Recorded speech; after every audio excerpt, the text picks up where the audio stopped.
Nothing quenches radioactivity, not burning, nor throwing in the sea, nor burying in the ground. Only time. Before we can go far in the atomic age, we must find a way to rid ourselves of its deadly weight. This clip from 1947 basically summarizes everything I used to know about nuclear waste. It's very dangerous, it's going to outlive me by a lot, and nobody knows what to do with it. In other words, it's a problem that we're doomed to pass on to future generations. But a lot has changed since 1947, and today I'm going to take us through the exact nature of the dangers involved with nuclear waste, and then compare it to the waste of our other sources of energy that we have. Yeah, hair more. Yeah, it feels like I'm. It feels like now like I'm off. I'm using the whatever. Yes. Okay, if it looks good, looks good. Okay, so it is the middle of the Canadian winter. I am in a warehouse that has no heating systems whatsoever, and I'm wearing a t-shirt. And the reason is because the spent nuclear fuel from the Darlington nuclear plant is giving off enough heat to keep me almost borderline sweating at this point. This fuel powered the city of Toronto, Canada's largest metropolis, for 20 years. And I don't know if you can tell by the tone of my voice, but I'm not even a little bit worried. Nuclear waste basically breaks into 3 levels: low, medium, and high. Low and medium are things like tools and filters and uniforms. They're kind of boringly non-threatening. So I'm going to focus today on the naughtiest, gnarliest, nastiest stuff, which is the used nuclear fuel itself. This is a replica uranium fuel pellet for a Canadian CANDU reactor. This is what becomes the used nuclear fuel. And these things are powerful. Just 2 of these things in a reactor could provide enough energy to meet the needs of a North American today for an entire year. And that's with our current reactors. There's actually enough energy potential in 2 of these things to power a North American's energy needs for at least 60 years. But I'm going to get to that later. Most of the action in this video is going to revolve around Canadian CANDU reactors, but the principles apply to nuclear waste throughout the world. This tiny pellet will produce enormous quantities of heat.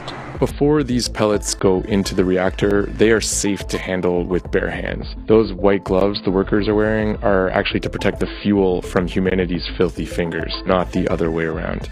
The fuel will then spend a few years inside the reactor getting bombarded by neutrons and heating water to make electricity, as well as making medical isotopes. And when the pellet, which will be in a fuel bundle, comes out of the reactor, it will have changed in a few important ways. First off, it will be 0.001% lighter than when it went in. That mass will have been converted into energy. Exactly the amount of energy that Einstein predicted in his E=mc² formula. Energy equals mass times the speed of light squared. The second way this pellet will have changed is that it will be so hot that it would melt right through my hand, and then through my wood floor, and then through my neighbor's wood floor. But let's say hypothetically my floor is made of strong enough material to stop it from falling through, and now it's lying next to me as I'm writhing in pain on the ground, looking at it through the new Jesus hole in my hand. Well, after just a few seconds next to the pellet, I would guarantee myself a pretty gruesome death because of all the gamma ray radiation that I would receive from it. And yet, after 70 years of operating around 500 power reactors in over 30 countries, we don't have a single recorded case of a human dying from exposure to civilian nuclear waste. What I've learned is that sometimes the most dangerous things are actually the safest, because we make dangerous things safe. It's hard to imagine a more perilous way to get from point A to point B than sitting upright eating pretzels at 900 kilometers an hour, 30,000 feet over the North Atlantic Ocean or a mountain range in a thin pressurized tube that has thousands of moving parts, all of whose failure could imperil everybody in the tube. Everybody on every plane should just constantly be going, "Oh my God! Wow! Yeah!" But yet flight is statistically the safest form of transportation we have. 19 times safer per kilometer traveled than traveling by car. It's so safe that they don't even bother giving you a parachute, just a tiny little pillow to cushion your fall with. The only reason it's that safe now is because it's so well understood and monitored. a wealth of know-how that came at great human cost. I mean, we've lost tens of thousands of humans to aviation accidents, including my grandfather, but every year less and less. Last year, for example, we lost about 400 people, and that was out of over 4 billion passenger flights.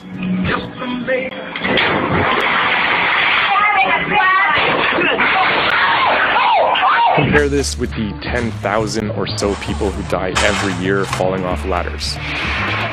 Live in an apartment with vaulted ceilings. Uh-oh. Okay, we're gonna make sure that Chris is okay. The ladder is a relatively quite simple piece of technology, and yet last year we lost as many people to ladder accidents as we've lost in the history of aviation accidents. Again, because we make dangerous things safe. It's why most airplane passengers pay very little attention to the flight attendant's safety demonstration and spend most of their time researching the movie they're going to watch rather than researching the safety record of the airline or the experience level of the pilots. Do you even know how to fly a plane, man? And now the cart containing the shielded casks with their burden of radioactive waste can be brought out on the floor. Compared with building and flying airplanes, the engineering involved in shielding nuclear waste is relatively small potatoes, which explains why nobody dies. Volume-wise, these casks are only about a quarter spent nuclear fuel. The majority of what you see here is reinforced concrete and steel, and those two ingredients are key here because they make the difference between danger and risk. Because what's inside these casks is still quite dangerous, but the presence of all that steel and concrete means that I can stand here with zero risk to my health. So how does the fuel get from the reactor to these casks? Well, the first step is that robotics take it to a deep pool to cool off. A little time out here to put some respect on water's name. Thank you, water. You are the magic ingredient in most of the amazing things that happen in this world. When Elon and Branson and them make it to Mars, they're really gonna miss you. In a nuclear plant, it's the water that spins the turbines, it's water that moderates the nuclear reaction, it's water that cools the fuel, and water that shields us from the radiation. Where we're staying, there's not much for radiation at all. The fuel will stay in those pools for 10 to 20 years, at least here in Canada. Then the used fuel gets put into these dry casks right here. And as I put my hand on it, it feels a little warm. That's actually coming from the fuel inside. And if I didn't have a Geiger counter in my other hand, I would be a little concerned. But as I read this, I see I'm under 2 microsieverts an hour right now. And that's not just this cask. I am surrounded with hundreds of these dry casks. And still, I'm getting a lower radiation dose than the last flight I was on. And these numbers you're seeing in these single digits are measured in something called microsieverts. They're about 10 times above the regular background radiation that I'm getting right now and you're probably getting watching this. They're still hundreds of times below the lower limit at which you might start to risk health effects. In the industry, these levels are known as SFA, or sweet fudge all. Each one of these dry casks holds enough fuel to have powered the greater area of Toronto. We're talking 6, 7, 8 million people for an entire month. That is to say, in this one shot of these things you see around me is about 2 years worth of powering everything that happens electricity-wise in the greater area of Toronto. So is that a lot of waste? Apparently it depends on the tone of voice you use when you're describing it, because both nuclear proponents and nuclear critics use the same analogies to describe how much waste there is. For example, here's John Oliver advocating against nuclear power. Put all those spent fuel rods together and you get a pile as big as a football field and more than 20 feet tall.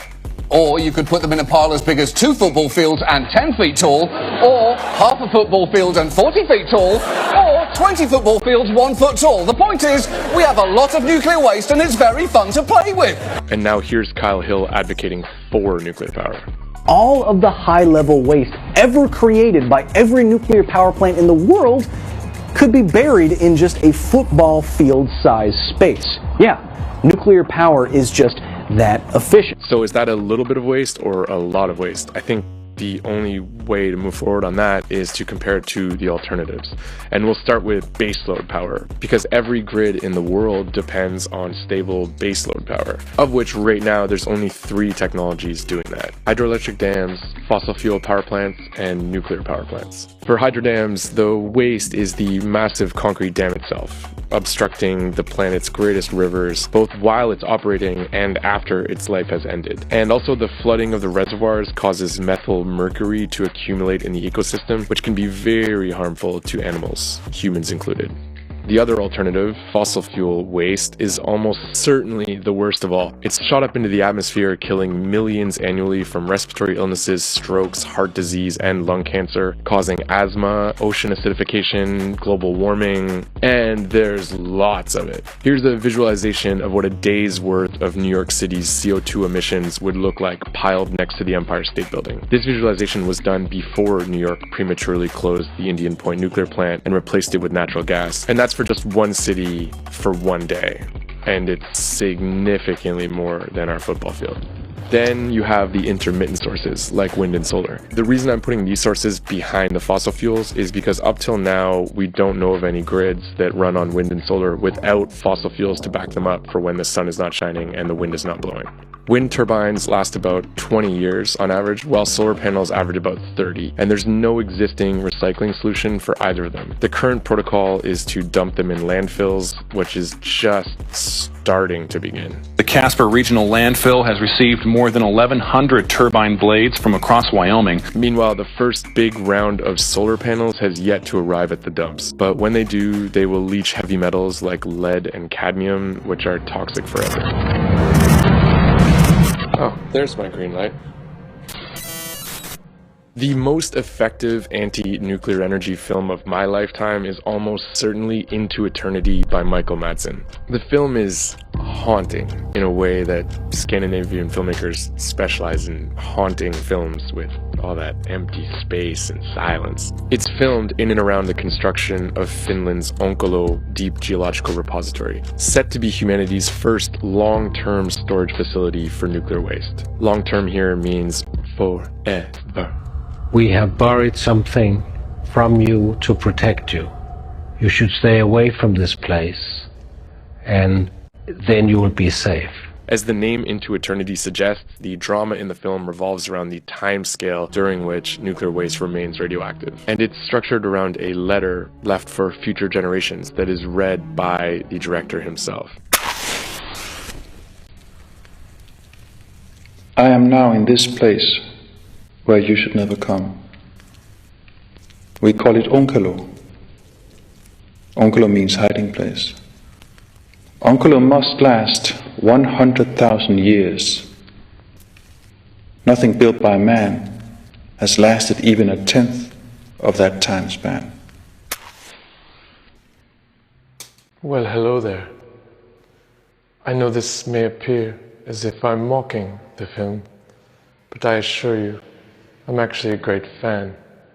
I just wish the director hadn't omitted so much critical information. Excuse me. It turns out one match doesn't provide sufficient amount of time to explain anything in meaningful detail, such as the fact that radioactivity decays exponentially. This decline means that while the film speaks of 100,000 years, it's actually only the first 1,000 that is significant. This key fact of nature, that radioactivity decreases exponentially over time, was made in a different way by Decouple podcast host Dr. Chris Kiefer during testimony to Canadian Parliament. And after about 1,000 years, the only way for nuclear waste to harm you is if you eat it, pulverize it, and eat it. And I'm saying this as a physician who's looked into this in some detail. I'm not trying to brush off concerns here. At least one member of Canadian Parliament, though, was either unwilling or unable to understand what Chris was trying to get across. In fact, you told us I could go home to my people and tell them they could eat uranium. I mean, God help us, you know, us people in Northern You're misquoting me, Charlie. I did not say that. So yes, for all intents and purposes, the waste is basically radioactive forever. But remember what we've talked about in in previous episodes that basically everything is radioactive, including you and me. The question we should ask ourselves is not, is something radioactive, but how radioactive is it and what kind of radiation is it emitting? And after about 600 years, there's basically no more gamma radiation being emitted by nuclear waste. And that's the kind that can hurt you at a distance. So this is an actual fuel bundle for a CANDU reactor. The question I have that I put to a health physicist friend, Mohammed, was how long would I have to wait after this thing comes out of the reactor for the radioactivity had declined enough that I could safely cuddle with it and watch a 2-hour film. And he did the math, and it turns out it would take 400 years. And after 400 years, I could safely cuddle up with this thing and watch a film. So now that we have a better sense of the nature of the danger here, what is the plan that nuclear countries have for the long-term disposal of the waste? The one that most nuclear programs have had in place since at least the 1970s. Basically, we're planning to bury it. We'll bury it. Okay. Right here. So how does that used fuel get from those dry casks beside the power plant to the big hole in the Earth's crust? When we last left it, it was trapped inside a cask made of 80 metric tons of steel and reinforced concrete. By the time it's ready to be sent into the deep repository, it will have been relaxing here in these casks for 50 to 100 years. So after 100 years in the dry cask, how dangerous is the fuel at that point? Well, let's go back to our tradition of measuring the danger of used fuel by watching movies with it. As we talked about before, when it immediately comes out of the reactor, just a couple seconds near it will guarantee you a fatal dose. But after 400 years, you can safely cuddle the fuel bundle and watch a 2-hour movie together with no risk of impact on your health, either short-term or long-term. So after 100 years, you definitely don't want to cuddle it just yet, or at least not for a whole movie. That would be moving a little too fast. But if you keep a distance of 10 feet from it, then you can safely watch 4 hours of cinema together. You might want to watch Dr. Strangelove twice, or you could watch Malcolm X one time, or you could watch Everything Everywhere All at Once, and 10 episodes of Decouple Studios, which would be a great evening. As long as you kept your distance of 10 feet, you would run zero risk of any short-term or long-term health impacts.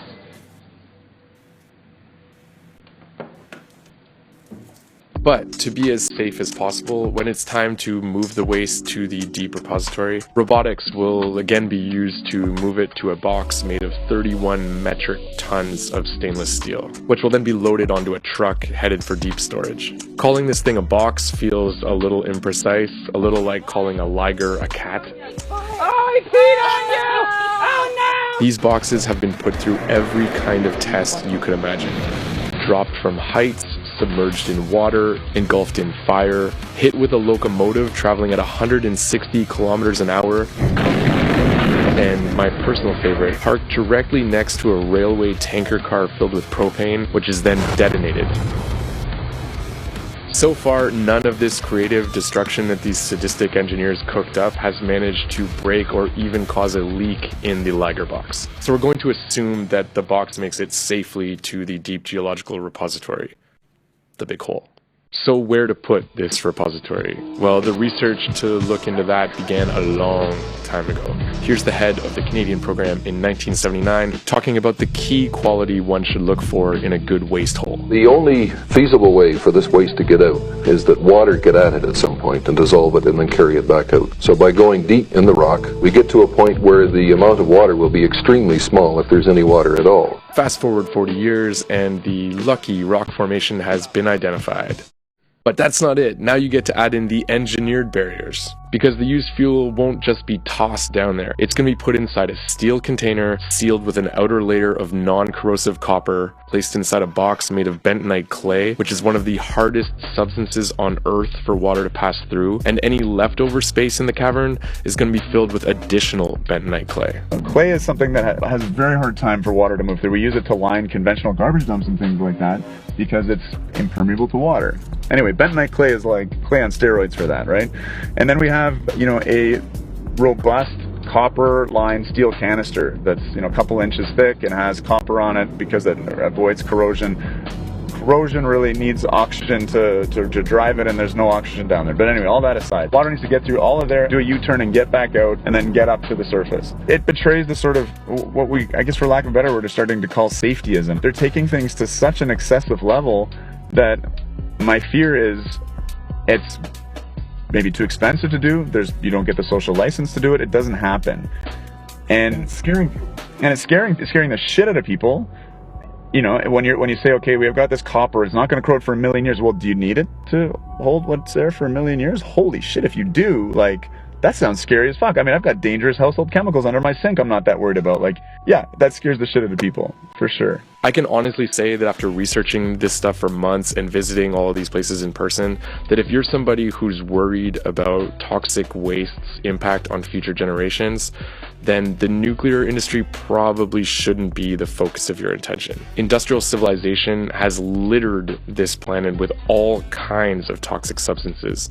Almost all of them are dangerous forever, like arsenic and mercury, which don't have a half-life and don't decay and become less dangerous over time. I suggest watching Clark Ferguson's film Shadow of a Giant on the town of Yellowknife, population 25,000. There's a shuttered mine there right next to the city that has enough arsenic in it to kill every human on Earth, and it's leaking. If we were to ever have a really big spring freshet, Baker Creek would overtop and flood out the mine within 3 days. They packed up, took the gold, we got the shaft, we got shafted. So earlier I mentioned that there's an alternative approach to managing nuclear waste long term other than burying it. And this approach is controversial. It actually challenges the definition of the used fuel itself. The definition of the word waste is material that is not wanted, the unusable remains of something. But our current nuclear reactors only use 1 to 2% of the energy potential of the uranium fuel. What do we do to ensure a steady flow of nuclear fuel from now till forever? This is Edward Teller standing in front of some used nuclear fuel. Teller is a complicated genius if there ever was one. He's the lead architect of the hydrogen bomb, the betrayer of Robert Oppenheimer, but also the only person that I'm aware of, and definitely the first person ever to walk into an American Petroleum Institute conference and tell everybody to immediately transition off of fossil fuels to avoid melting the ice caps and drowning New York. He did that in 1959. Almost 50 years before An Inconvenient Truth. And what you see before you here is equivalent in energy to the whole core reserves of the United States. Teller here is talking about a breeder reactor, a technology that's been around since the beginning of nuclear power. Here it is. What is it? You can't see it at once. It's something complicated. Breeders aren't as popular as our current reactors for 2 reasons. One is that they're more expensive, and 2 is that they produce more plutonium, which is a key step to making a bomb, but by no means the only step, and probably not the most difficult. Should breeder reactors become the norm, then we would theoretically have enough energy to power the world for hundreds of millions of years, perhaps even up until the sun explodes and engulfs the planet. I mean, what's the meaning of life if it's not to set up the conditions for your descendants to live long enough so they can be cooked by a red giant star? To be honest, the more I think about this nuclear waste stuff, the less I see it as a problem, and the more I see that used fuel as the potential solution to future energy problems. Without fuel, they were nothing. Their world crumbled. Imagine future generations with no fossil fuels at their disposal, either because we've burned them all or because we've made the wise decision to leave them in the ground. And now they're struggling to meet their energy needs to power the basics of civilization, hospitals, transportation, water treatment. And then they learn that we had millions of years worth of uranium fuel sitting next to the transmission lines, and we buried it all deep in the Earth's crust, backfilled it, and then hid the location from them, which, by the way, is really one of the options that's being considered for what to do once they fill the deep geological repository. I don't see the situation severe if the site would be forgotten over time. To be clear here, I'm not saying this is for sure what's going to happen. I mean, who can tell the future? I'm just saying that if I have to bet right now on which apocalyptic or catastrophic scenario is more likely to happen, I'm taking the humanity runs out of fuel and things get nasty and violent over the nuclear waste comes back to haunt us. Now, if after everything we've been through today together, you still are really worried about the waste and want to bury it, that's cool. I just don't want to hear anymore that there's no plan for the waste. Like, if you're concerned about it, they've got the best plan I've ever seen for anything. They've gone through every possible scenario. And I get that those of us who our instincts were trained on television and film see something that's called foolproof and immediately go, oh, that's the first thing that's gonna fail. But it's not like that. We can go back to the airplane example. Preparation is still the best way to make things safe. All I'm asking though is that if we do decide to bury it, that we don't do so from a place of panic induced by misplaced fears. Which brings me to this man sitting quietly in a boardroom in the Netherlands. Ewout is the deputy director of Cobra, the only nuclear waste storage facility in the world that allows the public to come and visit it. The building that holds their low to medium level waste doubles as an art gallery. We, alongside the radioactive waste, store the collections of museums, because they can only put on exhibit 5% of what they have. Often those are artifacts that date back 400 years. People see that we have a long tradition of storing things that are much more difficult to store than these concrete waste packages that we have in storage. Each tour has dosimeters with them, like this one, so that everybody can see the radiation dose that they're getting at all times, which gets most interesting when they arrive at the bright orange building, the one with the high-level waste, or the used fuel. The waste inside the building is slowly transitioning, slowly decaying, and the building shows that process on the outside by the fact that we repaint the building every 20 years in a lighter shade of orange. And then your tour guide can bring you into the building where you're allowed to stand on the high-level waste itself. I think by opening up you show that you have nothing to hide and that managing radioactive waste is something we can do. But in practice it's very simple. Or in the words of Paris Ortiz Wines, hey Paris, what about the waste? What about it?